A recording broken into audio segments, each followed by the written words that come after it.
Good evening friends. स्वागत है आपका फिर से एक बार हमारे YouTube channel the space academy में। आज हम हड़प्पा सभ्यता पर बात करेंगे। ये बहुत ही महत्वपूर्ण टॉपिक है जिसे यूपीएससी, पीएससी और सभी लगभग प्रतियोगी परीक्षाओं में भारतीय इतिहास के रूप में पूछा जाता है, क्योंकि अपने जो भारत का इतिहास है वो हड़प्पा सभ्यता से ही प्रारंभ होता है। तो आइए आज अपन हड़प्पा सभ्यता के बारे में पूरी जानकारी संपूर्ण डिटेल पढ़ेंगे, जिससे हड़प्पा सभ्यता पर बनने वाला प्रत्येक प्रश्न का आंसर अपन बहुत ही सरलता और सहजता के साथ दे सकें, क्योंकि इस वीडियो में एक भी ऐसा प्रश्न नहीं छूटेगा जिसमें हड़प्पा सभ्यता का टॉपिक आपका मिस हो जाए। तो चलिए स्टार्ट करते हैं। आज की पूरी कहानी हड़प्पा सभ्यता पर आधारित रहेगी। राइट, देखेंगे अपन सबसे पहला जो टॉपिक है, सबसे पहले अपन हड़प्पा सभ्यता से परिचित होंगे कि आखिरकार हड़प्पा सभ्यता है क्या। हड़प्पा सभ्यता एक जगह का नाम है, एक स्थान है जहाँ से भारतीय इतिहास प्रारंभ होता है। राइट, उसके बाद अपन देखेंगे हड़प्पा सभ्यता का परिचय देखेंगे। इसमें परिचय में भारत का इतिहास सिंधु घाटी सभ्यता से प्रारंभ होता है, जिसे हम हड़प्पा सभ्यता के नाम से भी जानते हैं। सिंधु घाटी सभ्यता और हड़प्पा सभ्यता दोनों एक ही बात हैं, दोनों के नाम एक ही हैं। राइट, उसके बाद देखेंगे सेकंड पैराग्राफ। यह सभ्यता लगभग 2500 ईस्वी पूर्व दक्षिण एशिया के पश्चिमी भाग में फैली हुई थी, जो कि वर्तमान में पाकिस्तान और पश्चिमी भारत के नाम से जाना जाता है। राइट, इसे अपन हड़प्पा सभ्यता जानते थे, वो आज की डेट में पूर्व दक्षिण एशिया के पश्चिम भाग में फैली हुई है, जो वर्तमान में पाकिस्तान व पश्चिमी भारत के नाम से जाना जाता है। राइट, उसके बाद देखेंगे अगला टॉपिक है अपना सिंधु घाटी सभ्यता। मिस्र, मेसोपोटामिया, भारत और चीन की 4 सबसे बड़ी प्राचीन नगरीय सभ्यताओं से भी अधिक उन्नत थी। सबसे ज़्यादा जो प्रचलित थी, सबसे ज़्यादा जो जानी जाती थी वो थी अपनी सिंधु घाटी सभ्यता, मतलब हड़प्पा सभ्यता। राइट, अगला देखेंगे हड़प्पा सभ्यता में 1920 में भारतीय पुरातत्व विभाग द्वारा किए गए सिंधु घाटी के उत्खनन से प्राप्त अवशेषों से हड़प्पा तथा मोहनजोदड़ो जैसे 2 प्राचीन नगरों की खोज हुई। कौन कौन से 2 नगर मिले? एक तो मोहनजोदड़ो मिला और हड़प्पा मिला। 1920 में किसी बुक्स में आपको 1921 मिलेगा, तो ये लास्ट डेट का या फर्स्ट डेट का जो अनुभव है वो है ये 1921 भी सही है आपका। ठीक है, उसके बाद देखेंगे अपन भारतीय पुरातत्व विभाग के तात्कालिक डायरेक्टर जनरल जॉन मार्शल ने सन 1924 में सिंधु घाटी में एक नई सभ्यता की खोज की घोषणा की। उन्होंने बताया कि सिंधु घाटी में एक नई सभ्यता का भी उल्लेख मिला है। राइट, तो इसके बारे में अपन पढ़ेंगे हड़प्पा सभ्यता के महत्वपूर्ण स्थल। सबसे पहले अपन ये देखेंगे कि हड़प्पा सभ्यता में सबसे ज़्यादा जो महत्वपूर्ण स्थल हैं वो कौन कौन से हैं। तो सबसे पहले अपन देखेंगे स्थल अपना हड़प्पा है, जिसकी खोज की थी दयाराम साहनी ने। और इसका अब स्थिति कैसी है? पाकिस्तान, आज की डेट की जो पोजीशन है वो हड़प्पा की क्या है? पाकिस्तान के पंजाब प्रांत में मोंटगोमरी ज़िले में रीवा नदी के तट पर स्थित है। इसकी महत्वपूर्ण जो खोज है, इसमें जो महत्वपूर्णता थी वो ये थी, मनुष्य के शरीर के बलुआ, पत्थर की बनी मूर्तियाँ, अन्नागार और बैलगाड़ी, इस चीज़ों के अवशेष यहाँ से प्राप्त हुए थे, जिससे उन्होंने अनुमान लगाया कि यहाँ पर किसी प्रकार का कोई शहर बसा हुआ था। उसके बाद देखेंगे दूसरा स्थल मिला अपन को मोहनजोदड़ो, जिसे अपन मृतकों का टीला भी कहते हैं। मोहनजोदड़ो मिला जिसे अपन मृतकों का टीला कहते हैं। उसकी खोज की थी राखल दास बनर्जी ने। उसकी खोज किसने की थी? राखल दास बनर्जी ने। राइट, उसके बाद इसकी अब स्थिति कैसी है? पाकिस्तान के पंजाब प्रांत के लरकाना जिले में सिंधु नदी के तट पर स्थित है। आज की पोजीशन ये है इसकी। राइट, उसके बाद देखेंगे महत्वपूर्ण खोज इसकी क्या रही? विशाल स्नानघर, अन्नागार, कांस्य की नर्तकी की मूर्ति, पशुपति महादेव की मुहर, दाढ़ी वाले मनुष्य की पत्थर की मूर्ति और बुने हुए कपड़े यहाँ से अवशेष मिले थे, जिससे इन्होंने अनुमान लगाया कि यहाँ पर भी किसी प्रकार के लोग रहते थे। राइट, उसके बाद आगे बढ़ते हैं। ये अपना एक स्थल मिला था सुतकाने डोर। ये अपना था खोजकर्ता थे इसकी स्टीम 1929 में इन्होंने खोज की थी। ये भी अपना हड़प्पा का स्थल है और इसकी स्थिति पोजीशन है पाकिस्तान के दक्षिण पश्चिम राज्य बलूचिस्तान में दास्त नदी के किनारे पर स्थित है। राइट, महत्वपूर्ण खोज इसकी क्या रही?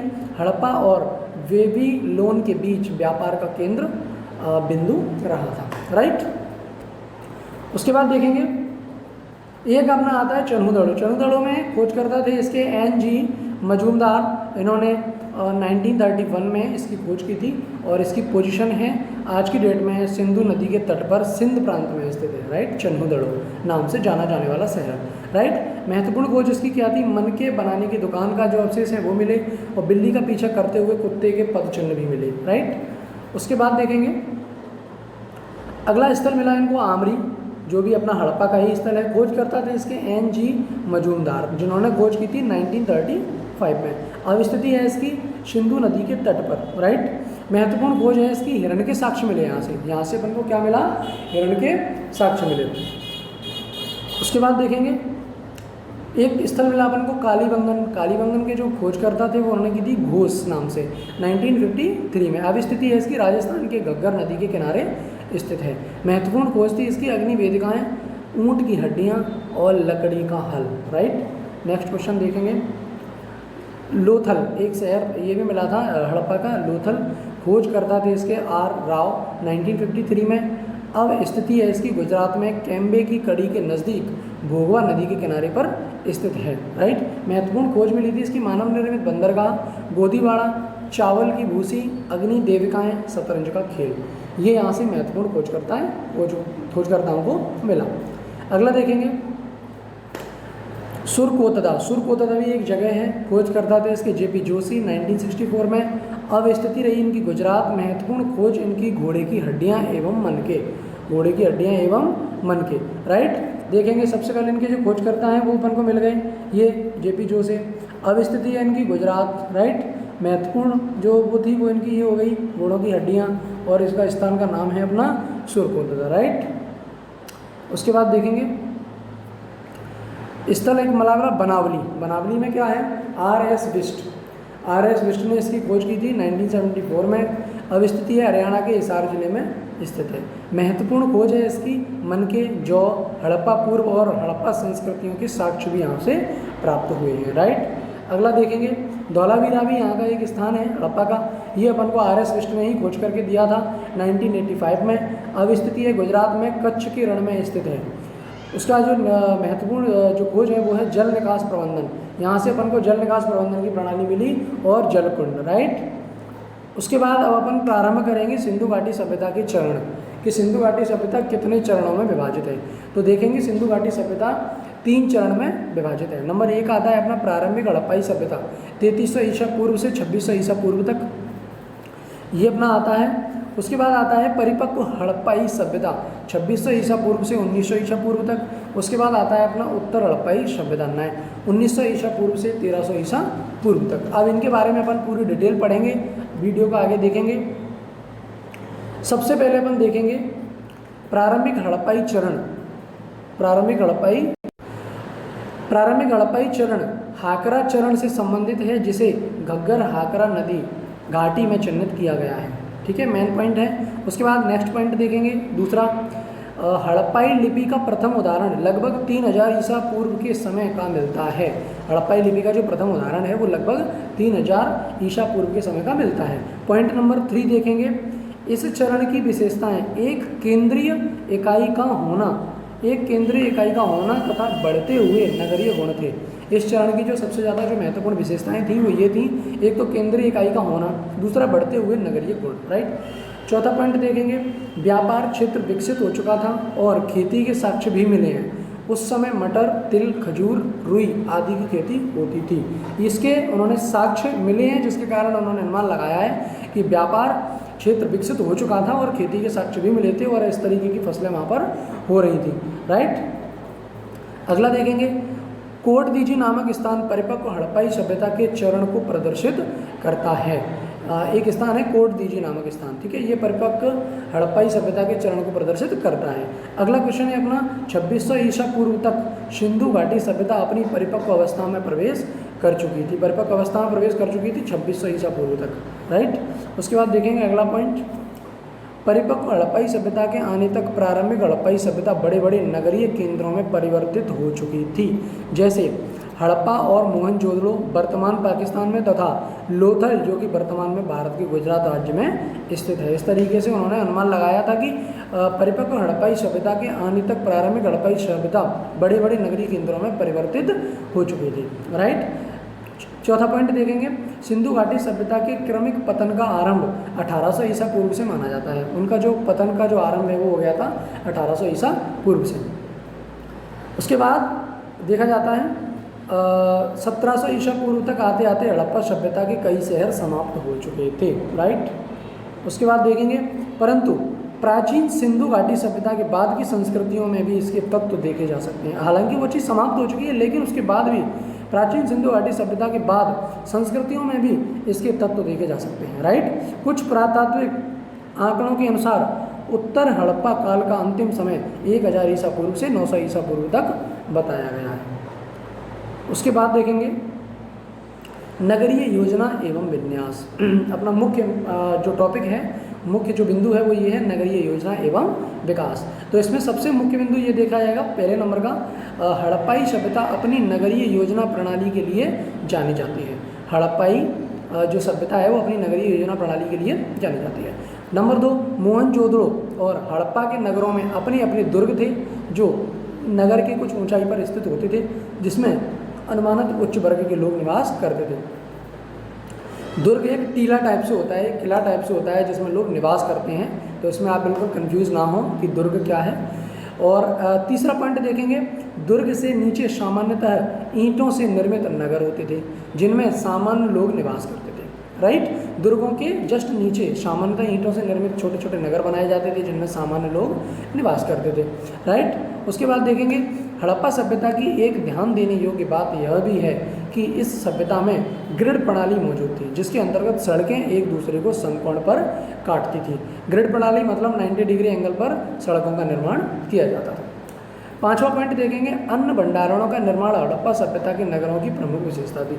अन्न भंडारणों का निर्माण हड़प्पा सभ्यता में लगभग हर जगह किया ही जाता था जहाँ अन्न का भंडारण किया जाता था। उसके बाद अपना टॉपिक आता है जली हुई ईंटों का प्रयोग हड़प्पा सभ्यता की एक प्रमुख विशेषता थी, क्योंकि समकालीन मिस्र में मकानों के निर्माण के लिए शुष्क ईंटों का प्रयोग होता था। राइट। हड़प्पा सभ्यता में जल निकासी प्रणाली बहुत प्रभावी थी।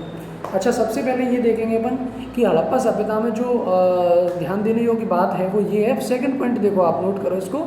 सेकंड पॉइंट में दिया है हड़प्पा सभ्यता में जल निकासी प्रणाली बहुत प्रभावी थी। मतलब जल को निकास के आज के डेट में जिन्होंने आप नालियाँ देखते होंगे, जल निकासी के लिए प्रबंध किए जाते हैं अलग अलग। तो जो सबसे प्रचलित जो बिंदु था वो था जल निकासी बिंदु, जो हड़प्पा सभ्यता में बहुत ही प्रमुख माना जाता था। और अगला पॉइंट देखेंगे, हर छोटे और बड़े घर के अंदर स्वयं का स्नान घर और आंगन होता था। अच्छा, ये बहुत खासियत थी हड़प्पा सभ्यता के लोग। आज की डेट में जो गांव में आपने देखा होगा, लोग आज हड़प्पा सभ्यता की संस्कृति का ही प्रचार कर रहे हैं और संस्कृति को ही अपना रहे हैं। जैसे आज की डेट में अपने अपने घरों में स्नान घर और आंगन प्रत्येक घर में होता है, और ये प्रथा अपनी हड़प्पा सभ्यता की संस्कृति से ही चली आ रही है, ये कोई नई नहीं है। राइट। उसके बाद पहले इस तरीके से होता था कि एक घर होता था, उसी घर में स्नान घर, आंगन, नालियों का पानी का निकास, एक सिस्टम से घर बनाया जाता था। तो यही प्रचलित जो प्रथा है वो आज अपन इस्तेमाल कर रहे हैं। उसके बाद अगला पॉइंट चौथा देखेंगे, कालीबंगा के बहुत से घरों में कुएं नहीं पाए जाते थे। कालीबंगा के बहुत से घरों में कुएं नहीं पाए जाते थे, लेकिन हड़प्पा सभ्यता में जल निकास की व्यवस्था बहुत अच्छी और उच्च रही है। अगला पॉइंट है और लास्ट पॉइंट है, ये देखेंगे कुछ स्थान जैसे लोथल और धौलावीरा में संपूर्ण विन्यास मजबूत और नगर दीवारों द्वारा भागों में विभाजित थे। कुछ स्थान जैसे लोथल है, धौलावीरा है, ये संपूर्ण विन्यास मजबूत और नगर मजबूत थे और नगर दीवारों द्वारा विभाजित थे। राइट। अगला क्वेश्चन देखेंगे, कृषि के बारे में अगर बात करें तो हड़प्पा सभ्यता में जो कृषि का सिस्टम था वो किस तरीके से था, इसके टॉपिक पे अपन बात करेंगे। तो ये टॉपिक था हड़प्पाई गांव मुख्यतः प्लावन मैदानों के पास स्थित थे जो पर्याप्त मात्रा में अनाज का उत्पादन करते थे। राइट। गेहूं, जौ, सरसों, तिल, मसूर आदि का उत्पादन होता था। गुजरात के कुछ स्थानों से बाजरा उत्पादन के संकेत भी मिले हैं, जबकि यहाँ चावल के प्रयोग के संकेत तुलनात्मक रूप से बहुत ही दुर्लभ मिलते हैं। अतः साबित होता है कि पहले के लोग कृषि को भी बहुत अच्छे नियम और तरीके से करते थे। सिंधु सभ्यता के मनुष्यों ने सर्वप्रथम कपास की खेती प्रारंभ की। सर्वप्रथम कौन सी खेती की सिंधु सभ्यता के लोगों ने? कपास की खेती, राइट। वास्तविक कृषि परंपराओं को पुनर्निर्मित करना कठिन होता है क्योंकि कृषि की प्रधानता का मापन इसके अनाज उत्पादन क्षमता के आधार पर किया जाता है, राइट।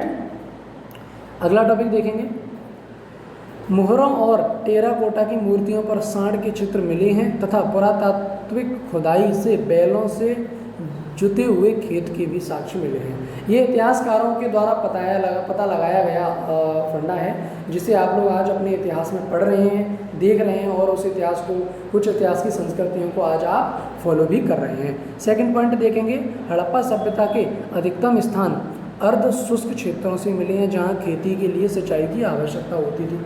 अर्ध शुष्क मतलब होता है वहाँ मौसम थोड़ा सा सर्दी टाइप से रहता था, बहुत कम, ना के बराबर, तो ऐसे में सिंचाई की आवश्यकता होती थी। थर्ड पॉइंट देखेंगे, नगरों के अवशेष हड़प्पाई स्थल सोरतुगई अफगानिस्तान में पाए गए हैं लेकिन पंजाब और सिंध में नहीं, राइट। चौथा पॉइंट देखेंगे, हड़प्पाई लोग कृषि के साथ साथ बड़े पैमाने पर पशुपालन भी करते थे। हड़प्पाई के जो लोग थे वो कृषि के साथ साथ बड़े पैमाने पर पशुओं का पालन भी करते थे।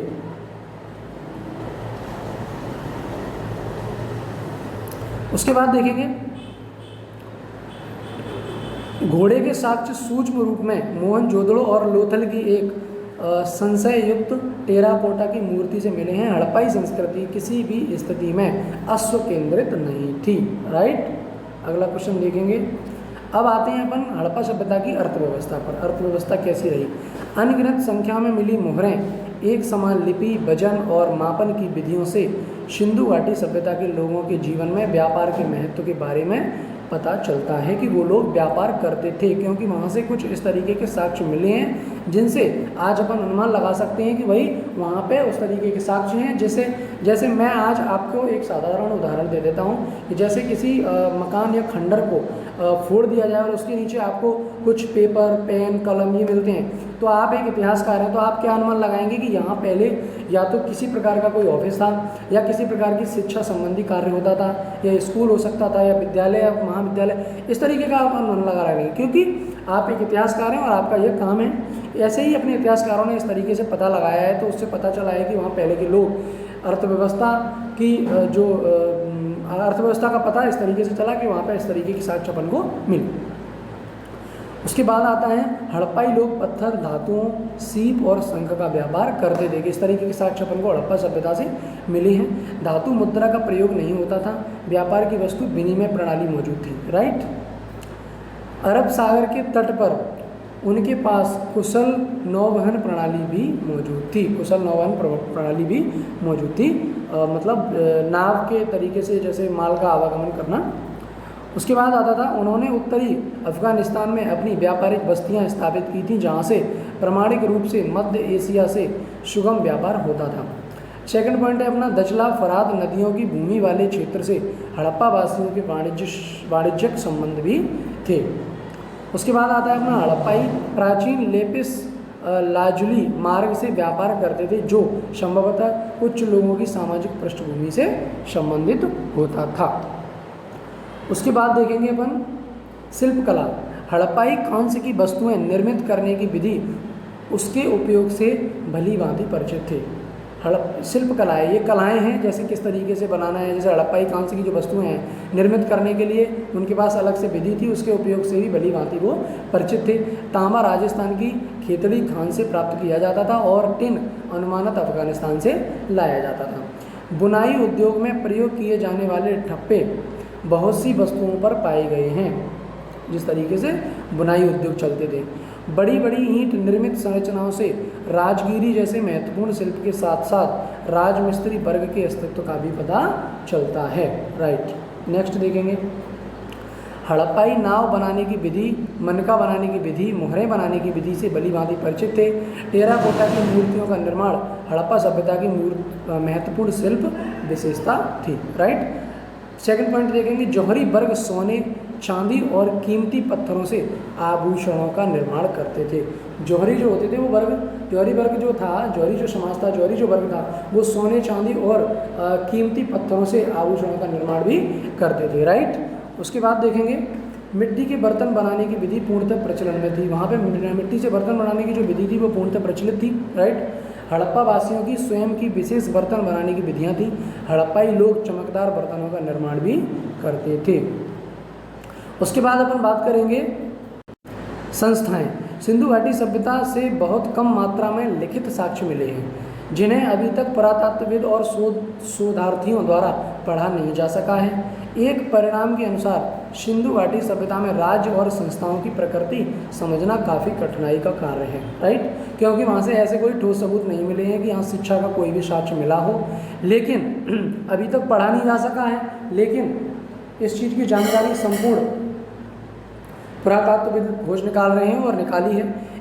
हड़प्पाई स्थलों पर किसी मंदिर के प्रमाण नहीं मिले हैं। अच्छा, सबसे महत्वपूर्ण बात देखेंगे अपन कि हड़प्पाई जो स्थल हैं वहाँ किसी मंदिर का प्रमाण नहीं मिला है। अतः हड़प्पा सभ्यता में पुजारियों के प्रभुत्व और विद्यामानता को नकारा जा सकता है। अगर ऐसे मंदिरों के कोई साक्ष्य नहीं मिले हैं तो फिर वहाँ पुजारी और विद्वानता को अपन नकार के चलेंगे, राइट। अगला देखेंगे, हड़प्पा सभ्यता अनुमानित व्यापारी वर्ग द्वारा शासित थी। हड़प्पा सभ्यता जो है लगभग व्यापारी लोग शासन करते थे। अगर हम हड़प्पा सभ्यता में शक्तियों के केंद्रण की बात करें तो पुरातत्वीय अभिलेखों द्वारा कोई ठोस जानकारी नहीं मिलती है। कुछ पुरातत्वविदों की राय में हड़प्पा सभ्यता में कोई शासक वर्ग नहीं था तथा समाज के हर व्यक्ति को समान दर्जा प्राप्त था। सबसे महत्वपूर्ण बात है ये कि जो कुछ पुरातत्वविदों की जो राय है उसमें उन्होंने बताया है कि हड़प्पा सभ्यता में कोई शासक वर्ग नहीं था। वहाँ क्या था, प्रत्येक समाज के व्यक्ति को बराबर का समान दर्जा दिया जाता था, राइट। उसके बाद आता है अपना कुछ पुरातत्वविदों की राय में हड़प्पा सभ्यता में कई शासक वर्ग मौजूद थे जो विभिन्न हड़प्पाई शहरों में शासन करते थे।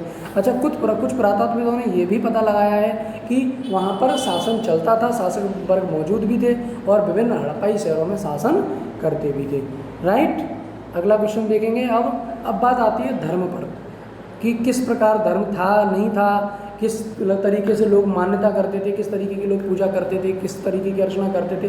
तो अब बात आती है धर्म पर, जो मेरे हिसाब से भारत देश का सबसे महत्वपूर्ण टॉपिक है धर्म। टेराकोटा की लघु मूर्तियों पर एक महिला का चित्र पाया गया है।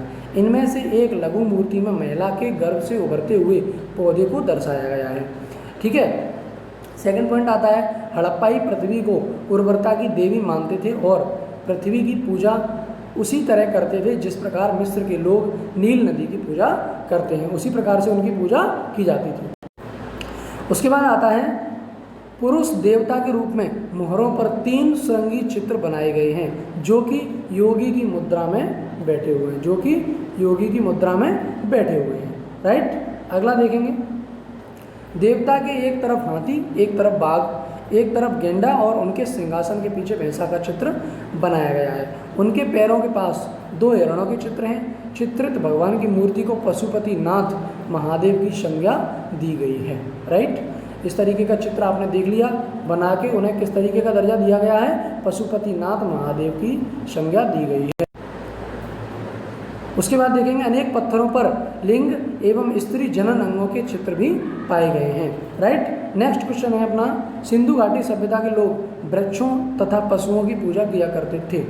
ये बात सत्य है कि सिंधु घाटी के जो लोग थे वो सबसे ज़्यादा वृक्षों की और पशुओं की पूजा करते थे। आप लोगों ने देखा होगा आज भी कई गाँवों में, कई संस्कृतियों में पशुओं की पूजा की जाती है, जैसे गधों की और गाय की। उसके बाद हर जानवर का कोई ना कोई त्यौहार निश्चित था तो वहाँ उनकी पूजा की जाती थी।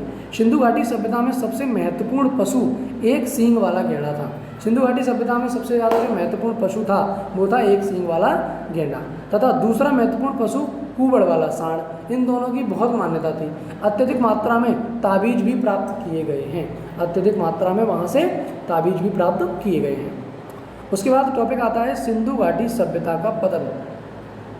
अब अपन बिल्कुल अंतिम चरण पर हैं, वीडियो को पूरा देखें और बिल्कुल अंत तक देखकर, और अगर आपको पसंद आती है तो लाइक शेयर कमेंट्स जरूर करें।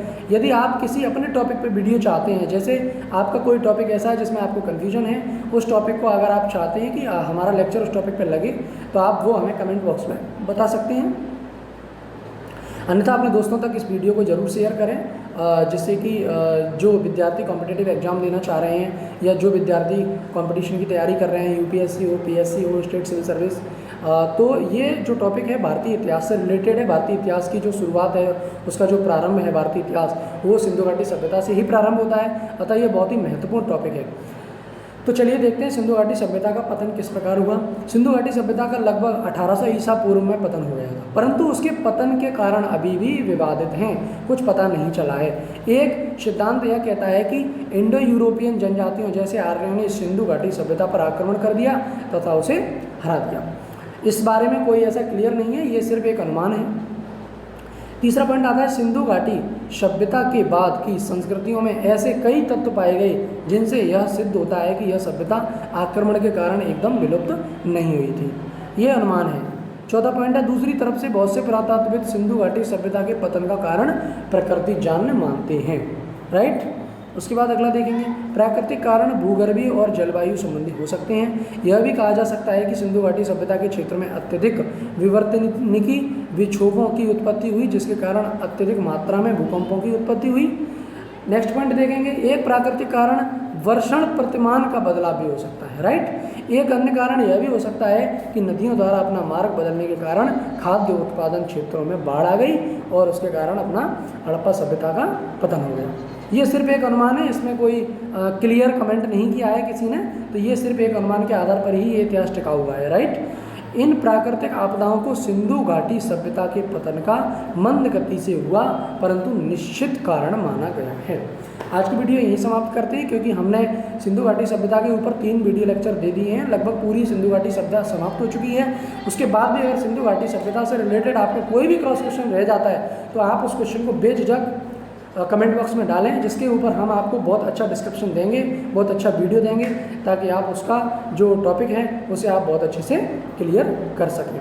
तो लास्ट में मेरा यही कहना रहेगा कि वीडियो को ज़्यादा से ज़्यादा शेयर करें और चैनल को सब्सक्राइब करके बेल आइकन दबाएं, जिससे MPPS से रिलेटेड नोट्स, करंट अफेयर्स, इतिहास, भूगोल जो भी टॉपिक्स रहेंगे उनके वीडियो लगातार आप तक पहुँचते रहेंगे और आपकी सिविल सर्विस की कंप्लीट तैयारी यहाँ से अपन कर सकते हैं। राइट। धन्यवाद।